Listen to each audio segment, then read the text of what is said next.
Anyways, I was saying, a feud is just a long-running disagreement, usually between family groups.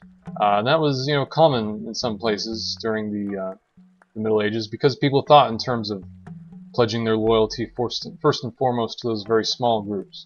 But in the Renaissance period, especially later on into what we might call the industrial period, when Europe really starts industrializing, people started to feel like they were a part of larger groups, nations. That even the strangers in the next village next door, or strangers halfway across the country, whom you had never met before.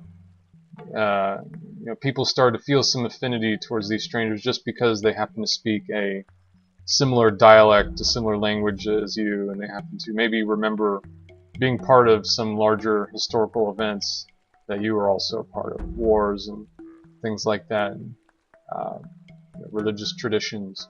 So we get the idea of nationhood in this Renaissance period. We get the start of really the scientific method and all sorts of advances in science. The idea of investigating the natural world systematically, using reliable rules that will gather reliable evidence, and will where you compare different things in an experiment while controlling all of the factors to see what the outcome of changing one variable is. That's an idea that really comes about from the Renaissance period. Before that, there was all sorts of there were all sorts of experiments, but they weren't really controlled experiments in most cases. In like the medieval period, people would change all sorts of things, and things would happen, but it was hard to isolate exactly what was going on. There would be all sorts of superstitions of if you do this and that to a piece of lead, you can turn it into gold. Alchemy was an idea that some people dabbled with in the Middle Ages. All sorts of superstitions and mystical ideas that would be wrapped up in scientific investigation. So in the Renaissance period, some experimenters finally got down to the question of, okay, how do we get down to obtaining reliable evidence and stripping away all the misleading kind of superstitious explanations about the way the natural world was working, right? And that in turn opened up even more scientific advances in the we might call the industrial period. So understandings of physics and electricity and biology, right, medicine, right? These wouldn't have been possible without the scientific method. Meanwhile, all these scientific advances had military applications too. Rifling, which became a military technology that was adopted in the U.S., for example, pretty much during the Civil War for the first time. And the difference that rifling made is rifling causes the bullets to spin a little bit as they come out of the barrel, which makes them travel faster and much more, much straighter through the air, so they're much more accurate and deadly. So that was a big advance in military technology. Steam power. Once you start hooking up steam power,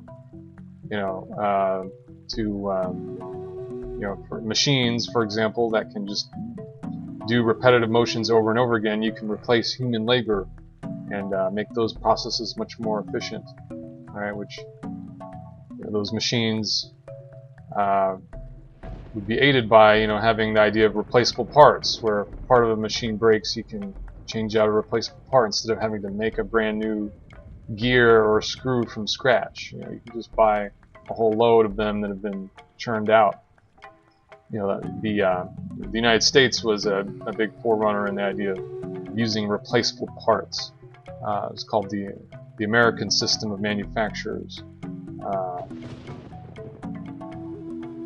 And once you have steam power, it isn't too far of a leap from that. towards the internal combustion engine. You're having little, instead of burning coal to heat a boiler, you have a bunch of mini explosions inside of a cylinder to push a piston back and forth, right, to create motion. And from there you get things like flight, you get assembly lines, artillery, all these military technologies that made Europe capable of colonizing and subduing vast stretches of the globe where people hadn't discovered these military technologies yet. One of the things you might think about in terms of what use this technology tree is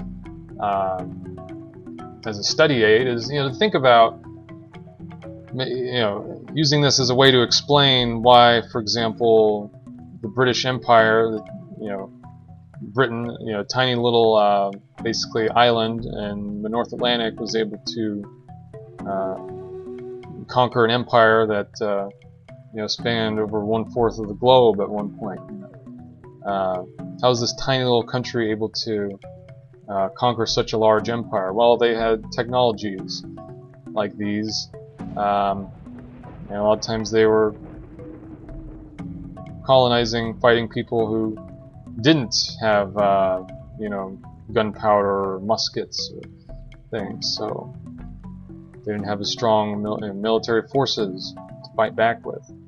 All right, so this is something that you see in this game. Is sometimes, you have one very technologically advanced power invading a much more